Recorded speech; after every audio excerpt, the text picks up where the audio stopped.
अस्सलाम वालेकुम, मैं असदुल्ला खान हूँ। पाकिस्तान में इन्वेस्टमेंट की बात हो रही है, फॉरेन डायरेक्ट इन्वेस्टमेंट, बाहर से दूसरे ममालिक पाकिस्तान में आकर इन्वेस्टमेंट करें, बैरूनी कंपनियां पाकिस्तान में इन्वेस्टमेंट करें। लेकिन क्या पाकिस्तान के हालात साजगार हैं कि लोग आके इन्वेस्टमेंट करेंगे? सबकी ख्वाहिश है, तमाम पाकिस्तानियों की ख्वाहिश है कारोबार चले, लेकिन जो पाकिस्तान का कारोबारी तबका है वो क्या कह रहा है? वो कह रहा है कि जनाब हमें सियासी इस्तेहकाम दीजिए। वो क्या मांग रहे हैं? वो कह रहे हैं हम कारोबारी लोग हैं, हमें कारोबार करना है, बात ख़त्म। हमारा ताल्लुक किसी सियासी जमात से नहीं है, हम कारोबार करना चाहते हैं। और सियासी शख्सियात ये समझती हैं, कारोबारी शख्सियात ये समझती हैं कि अगर पाकिस्तान में हालात बेहतर करने हैं, कारोबार के इन्वेस्टमेंट लेकर आनी है, तो हुकूमत को इमरान खान से बात करना पड़ेगी। वो मानते हैं कि इमरान खान से बात किए बगैर सियासी इस्तेहकाम नहीं आएगा। तो आरिफ हबीब साहब ने आज क्या कहा है, ज़रा पहले ये सुन लीजिए। आपने एंड ऑफ जून में एक हाथ मिलाया था, वो हाथ आपने मैनेजिंग डायरेक्टर आईएमएफ से मिलाया था। इसी तरह के आपने और हाथ हमारे पीपल्स पार्टी के साथ मिलाए, आपने और लोगों के साथ मिलाए, उसके अच्छे नतीजे। मैं चाहूंगा कि दो और हाथ मिलाएं आप, कि एक जो है हमारे पड़ोसियों से हाथ मिलाएं, आई थिंक उसके भी जो है वो बहुत अच्छे नतीजे आएंगे, इंक्लूडिंग इंडिया। दूसरा जो अडयाला के बासी है उनके साथ भी आप हाथ मिलाएं, वहां भी मामला को जो है वो बेहतर करने और वो आप कर सकते हैं। आई थिंक ये अगर बेसिक चीज हो जाती है तो मैं समझता हूँ कि बहुत जो है वो बेहतरी आएगी। वो कह रहे हैं अडयाला के बासियों से, यानी उनका इशारादार इमरान खान की तरफ है, उनसे भी हाथ मिलाएं, फिर बेहतरी आ जाएगी, क्योंकि वो पॉलिटिकल स्टेबिलिटी चाहते हैं। और इसके बाद आरिफ हबीब साहब ने शाहजेब खानज़ादा के प्रोग्राम में बात करते हुए ये भी कहा कि यही मशवरा कुछ अर्सा पहले उन्होंने आर्मी चीफ को भी दिया था कि इमरान खान से बातचीत होनी चाहिए या मुल्क में सियासी इस्तेहकाम आना चाहिए, और उसके लिए अगर पीटीआई से या इमरान खान से बात करनी पड़े तो उसमें कोई हर्ज नहीं है। तो वो कह रहे हैं कि यही मशवरा मैंने आर्मी चीफ को भी दिया था और आज यही मशवरा वो प्राइम मिनिस्टर को भी दे रहे हैं। अब इमरान खान क्या कह रहा है? इमरान खान तो जेल में बैठ के ये नहीं कह रहा है कि कारोबार ना करें या इन्वेस्टमेंट ना लेकर आएँ या पाकिस्तान में सरमाया ना लगाएं, लेकिन सरमायाकार खुद समझते हैं कि जब तक सियासी इस्तेहकाम नहीं आएगा तब तक चीज़ें बेहतर नहीं होंगी, और शहबाज शरीफ को वो मशवरा दे रहे हैं कि जनाब ये करें। अब सवाल ये पैदा होता है कि शहबाज शरीफ साहब जो हैं वो तो कह रहे हैं, हाँ मैं तो कहता हूँ आएँ, बातचीत करें, बैठें, डायलॉग करें, लेकिन नहीं, ऐसा नहीं हो सकता। ये नहीं मुमकिन है कि शहबाज शरीफ साहब के पास ऑफर करने के लिए कुछ भी ना हो इमरान खान को, ना वो उनके केसेस ख़त्म करना चाहते हों, ना वो उनके जो धांधली ज़दा इलेक्शन है उसमें प्रोब करना चाहते हों, ना वो उनको मखसूस नशस्तें देना चाहते हों, ना वो उनको पब्लिक अकाउंट्स कमेटी देना चाहते हों। तो ऐसा मुमकिन नहीं है। इसी पर सिद्दीक जान की ज़रा राय भी सुन लीजिए कि सिद्दीक जान क्या कह रहे हैं। उनकी पहले आप राय सुन लें, फिर उसके बाद मैं ज़रा एक और मौजू पर बात करता हूँ। वो जनरल बाजवा वाला मौजू है। जनरल बाजवा 3 दावे कर रहे हैं, क्या तीनों में से एक दावा भी दुरुस्त है या नहीं है? मैं इस पर क्यों समझता हूँ कि वो जनरल बाजवा साहब की राय में क्या मसला है। तो पहले आप सिद्दीक जान को सुनिए, फिर मैं वापस आता हूँ। मुसलसल मैं टीवी चैनल्स पर ये देख रहा हूँ कि कुछ हमारे तजियाकार, ज़ाहिर है जिनको नौकरियाँ जो हैं वो मौजूदा निज़ाम के अंदर, मौजूदा सेटअप के अंदर सिफारिश पे दिलवाई गई हैं या दी गई हैं, और उनको ज़ाहिर है वो आप मशकूर हैं उन इदारों के, उन शख्सियात के जिन्होंने उनको नौकरी पर लगवाया है, तो वो उनके नैरेटिव को आगे बढ़ा रहे हैं।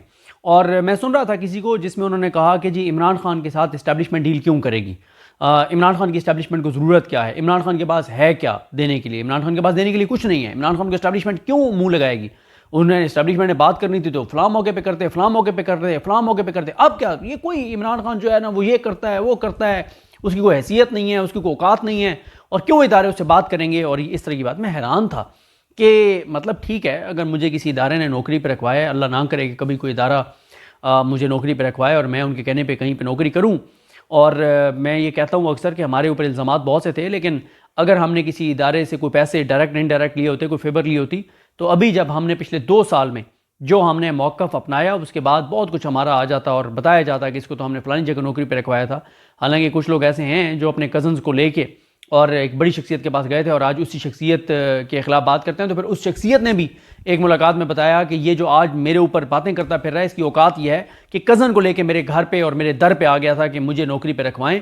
तो वो जिनकी मैं बात कर रहा हूँ वो आजकल 10 बजे के स्लॉट में एक चैनल पर प्रोग्राम कर रहे हैं, जो साबिक army chief general Qamar Javed Bajwa साहब के पास अपने कज़न को लेकर गए थे और सिफारिश के जी रिक्वेस्ट है कि नौकरी पे रखवा दें या आप गुस्सा जाने दें और कहीं पे नौकरी करने दें। खैर, अब ये जब बात हो रही थी कि जी इमरान खान के पास देने के लिए क्या है, तो इमरान खान के पास देने के लिए बहुत कुछ है, और इमरान खान के पास देने के लिए कुछ हो ना हो, इमरान खान की वजह से बहुत कुछ पाकिस्तान को मिल सकता है। मैं पहले आ जाता हूँ उस बात पर कि जो आरिफ हबीब साहब ने पहले तो शहबाज शरीफ साहब को कही, उन्होंने शहबाज शरीफ साहब को कहा कि आप भारत के साथ तल्लुकात ठीक करें, पड़ोसियों के साथ तल्लुकात ठीक करें, और साथ ही उन्होंने कहा कि आप अडयाला के बासी से भी बात करें, यानी इमरान खान से भी बात करें। तो उस पर जियो पे शाहजेब खानज़ादा साहब के प्रोग्राम में उनको शाहजेब खानज़ादा ने कहा कि आपने शहबाज शरीफ को कहा, लेकिन शहबाज शरीफ ने जवाब नहीं दिया। ज़ाहिर है शहबाज शरीफ बेचारे की क्या औकात और हैसियत है, वो इन बातों पे कोई जवाब दे सकें जब तक उनको उधर से बताया ना जाए कि आपने क्या कहना है। तो उनको कहा शाहजेब खानज़ादा ने कि शायद आपने बात गलत जगह पे कर दी, आपको कहीं और करनी चाहिए थी। तो बड़ा इंकशाफ किया है आरिफ हबीब साहब ने। उन्होंने कहा है कि मैंने आर्मी चीफ को भी एक मुलाकात में कहा है कि आपको इमरान खान से भी बात करनी चाहिए, और जब तक इमरान खान ऑन बोर्ड नहीं होगा सियासी इस्तेकाम नहीं आ सकता, और जब तक सियासी इस्तेकाम नहीं आता तो मुआशी इस्तेकाम नहीं आ सकता। तो देखें इस वक्त नज़र ये आ रहा है कि जो कैदी नंबर 804 है वो पाकिस्तान के मुआशी इस्तेकाम के लिए नागुज़ीर हो गया है, और उसके पास देने के लिए बहुत कुछ है। देखें ना, इमरान खान की वजह से पाकिस्तान के अंदर एक अनसर्टेनिटी है। इमरान खान जेल में है, रोज़ खबरें आती हैं, उसकी वजह से एहतजाज हो रहा है, अदालतों के ऊपर दबाव है, जजेस के ऊपर दबाव है, अदालतों में मामलात हैं। सिर्फ इमरान खान की वजह से अदालतों में लाखों केसेस की पेंडेंसी बढ़ रही है। क्यों? क्योंकि इमरान खान की वजह से, क्योंकि इस वक्त पूरे पाकिस्तान के फैसले इमरान खान को लेकर हो रहे हैं। काजी फाइज ईसा साहब सुप्रीम कोर्ट में 3 जजेस नहीं ला रहे, क्यों? इमरान खान के दुश्मन जज लाने हैं।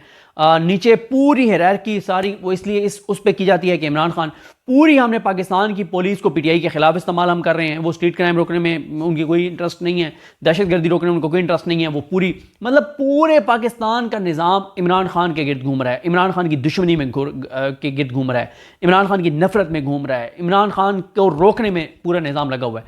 तो ये निज़ाम अगर इमरान खान की दुश्मनी से हट के अगर पाकिस्तान के लिए काम करना शुरू कर दे तो बहुत सा भला हो जाएगा। ओवरसीज़ पाकिस्तानी रेमिटेंसेस नहीं भेज रहे, ओवरसीज़ पाकिस्तानी इन्वेस्टमेंट नहीं कर रहे, फॉरेन डायरेक्ट इन्वेस्टमेंट नहीं आ रही, पाकिस्तान के अंदर अनसर्टेनिटी है, लोगों को मुस्तकबिल सही नज़र नहीं आ रहा, मुस्तकबिल तारीख नज़र आ रहा है, हर दूसरा पाकिस्तानी पाकिस्तान छोड़ के जाना चाहता है। ये सारी वजूहात हैं इमरान खान के साथ जो सलूक हो रहा है और पीटीआई के साथ जो सलूक हो रहा है। फिर एक बात ध्यान में हमें रखनी चाहिए कि ये जो कहा जाता है ना कि इमरान खान कौन होता है, इमरान खान के पास 2/3 अक्सरियत है, 2/3 मेजॉरिटी उसके पास, और ये पाकिस्तान के इदारे भी जानते हैं, सबको जो जहां जहां बैठा उसको पता है कि इमरान खान के पास 2/3 अक्सरियत है और इमरान खान के पास केपीके की हुकूमत है। और ये मत भूलें कि केपीके के लोगों की इमरान खान के साथ जो वाबस्तगी है वो उस लेवल की है कि वो इमरान खान के लिए जान दे भी सकते हैं और जान ले भी सकते हैं। इस हद तक जज्बाती उनकी वाबस्तगी है इमरान खान के साथ। तो इसलिए ये अब बड़ी बात है कि आर्मी चीफ को भी ये मशवरा दिया गया है बंद कमरे में, और उन्हें कहा गया कि आप इमरान खान से बात करें।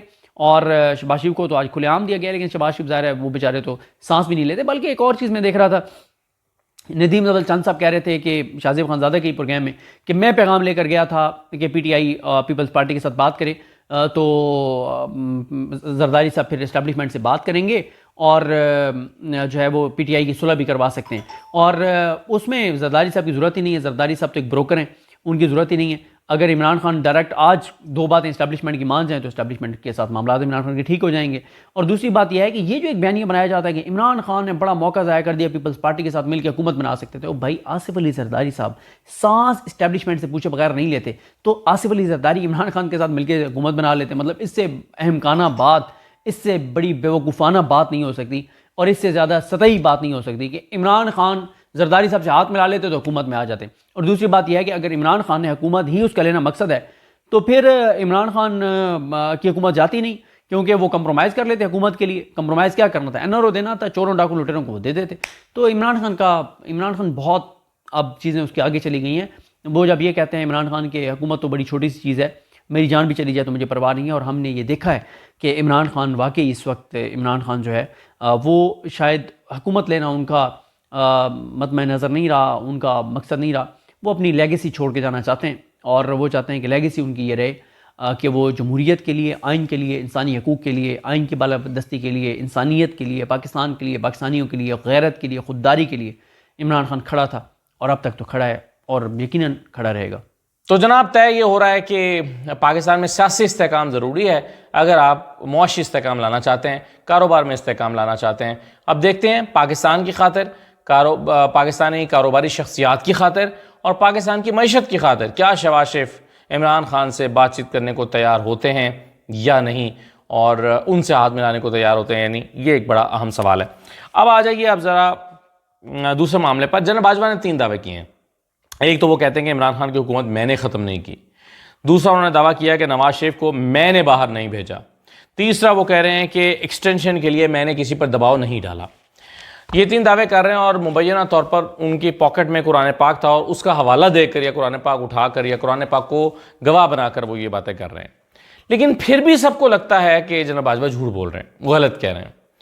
और जिनको लगता है कि जनाब बाजवा गलत कह रहे हैं, उनको गलत लगने की उनके पास वजूहात हैं। देखिए, पहली बात यह है कि अल्लाह माफ़ करे, क्या कुरान को बीच में, एक तो कुरान को बीच में लाना नहीं चाहिए, और जब आप झूठे हों तो फिर आपको कुरान, फिर अपने आप को यकीन दिलाने के लिए कुरान को बीच में लाना पड़ता है कि नहीं यार देखो मैं इस दफ़ा सच बोल रहा हूँ। और झूठा जो होता है वो कुरान उठाने पर भी कोई बुरा महसूस नहीं करता। हम रोज़ाना अदालतों में देखते हैं, वही अदालतें जिन पर बाजवा साहब जैसे लोगों को ये दबाव रहता है, वही अदालतें, उन्हीं अदालतों में खड़े होकर झूठे केसेस में झूठी गवाहियाँ दिलवाई जाती हैं और ऑन ओथ दिलवाई जाती हैं।